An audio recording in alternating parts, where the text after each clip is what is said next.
Spéciale parole aux femmes. Et ce matin, nous continuons avec deux voix très connues de Radio Sud Besançon. Il s'agit de deux chroniqueuses de l'émission Bonjour l'Afrique, de Khalid des Endroits et Evolo Miga, Aline Marie-Christine Zomobem. Bonjour mesdames. Bonjour François et bonjour aux auditeurs de Radio Sud Besançon. Je suis Evolo Minga. Bien. Alors c'est avec plaisir que nous vous prenons à l'antenne ce matin et que vous essuyez les plâtres d'une série d'émissions qui va avoir lieu jusqu'au vendredi parce que Radio Sud a décidé de fêter à sa façon, de célébrer à sa façon, pas la journée de la femme du 8 mars, mais la semaine de la femme. Alors, vous êtes des femmes, la parole est à vous. Pourquoi cette semaine? Pourquoi? Que voulez-vous dire? Que pouvez-vous dire? Que devez-vous dire? Je vous laisse l'antenne libre, c'est à vous, mesdames. Voilà, je vais commencer. Voilà, la journée de la femme, journée internationale de la femme, est une journée où on devrait réfléchir sur les progrès de la vie de la femme ou les défauts, ce qu'il faut améliorer. En Afrique, d'où je viens, c'est une journée où les femmes laissent libre cours à un libertinage hors norme et ça crée des frustrations, ça crée des interrogations pour savoir si la femme a effectivement compris ce que c'est que cette journée. Et je pense que le gouvernement... Pas dans toute l'Afrique, hein, au Cameroun spécialement. Je parle du Cameroun, moi je ne parle pas d'un autre pays. Parce que vous avez dit, je m'excuse, en Afrique d'où je viens. Au Cameroun en particulier, cette journée laisse libre cours aux femmes pour faire n'importe quoi, tout et n'importe quoi. Mais je dis que le gouvernement camerounais participe aussi à cette débauche parce qu'ils n'ont pas instauré des thèmes pour que les femmes comprennent ce que c'est que cette journée. Si on laisse les bars ouverts, on ne fait pas de conférences, on n'appelle pas celles qui sont déjà assez averties sur ce sujet. Il y a des femmes intelligentes au Cameroun, on les écarte, on veut celles qui sont dans la débauche pour montrer que le Cameroun est un pays où les femmes ne valent rien. Donc c'est décevant, c'est désolant. En Europe où nous vivons, bien que nous soyons de cette diaspora positive, nous sommes écartés parce que le racisme est ancré dans la culture française. Elles ne sont concernées que celles qui ont la couleur blanche et nous autres, on n'est pas concernés alors qu'on a déjà tout fait pour montrer que nous avons quelque chose à montrer dans la diversité. Le vivre ensemble n'est pas vraiment reconnu en France. Donc mon avis sur cette journée, je la célèbre à ma façon. Moi, je fais des efforts pour que je montre que je suis d'origine africaine et que j'ai déjà fait des choses qui valorisent ma culture, ma peau, mon pays d'origine. Donc, moi, c'est une journée, je vais la passer. S'il y a, moi, il y a des choses que je peux améliorer, je ne sais plus quoi, ce que je pourrais encore faire d'autre. Mais c'est une journée. Je voudrais quand même revenir sur ce que vous venez de dire par rapport à ce qui se passe au Cameroun. Est-ce que l'État devrait, et ce qui se passe, est-ce que c'est le Cameroun qui laisse faire, laisser ouvrir la barre? Le Cameroun n'envoie quand même pas les femmes aller se faire ce qu'elles font. Moi, j'aimerais savoir si on ne peut pas l'interpréter par le fait que pour une fois que les femmes du peuple se sentent, se disent que voilà, nous pouvons nous exprimer, on ne nous donne pas la parole dans les conférences, voilà, nous en avons marre, nous aimerions bien faire ceci, cela, nous ne serons jamais ministres, députés, tout ça. Voilà, une fois qu'on a une journée, on va la fêter à notre façon, parce que ce n'est quand même pas l'État qui a institué cette façon très... Quand je dis l'État, il y a un ministère de la condition féminine. C'est ce ministère qui est l'État qui devrait proposer des conférences. Ne demande pas à une Bayam Salam de venir prendre la parole. Elle va prendre la parole au marché.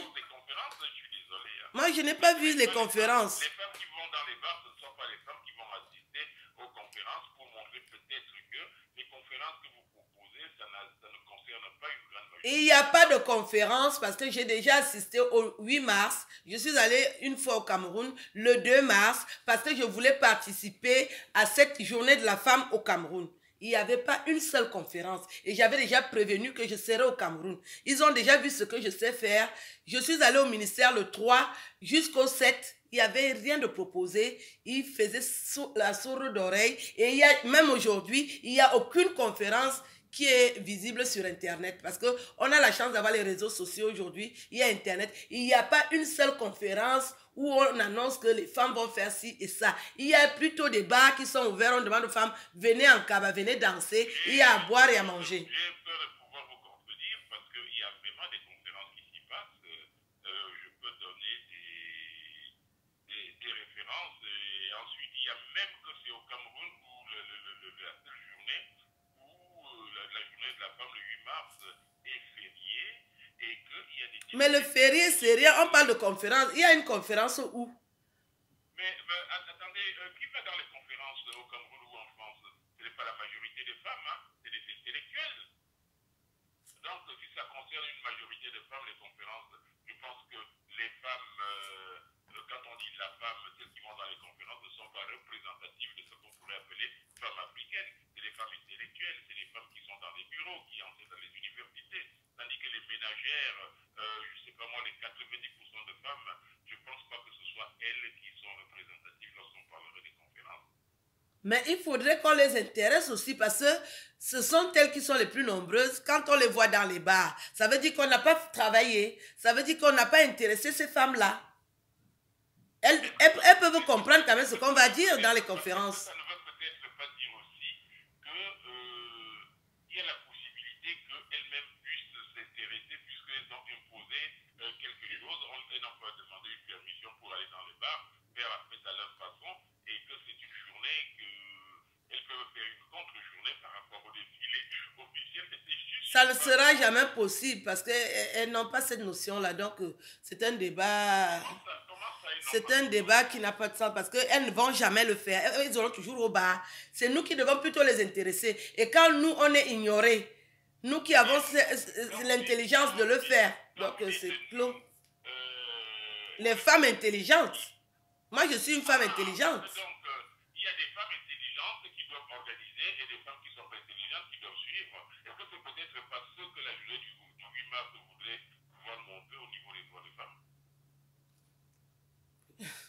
Moi, j'ai plus rien à dire. Oui, allô, je vous passe Calix.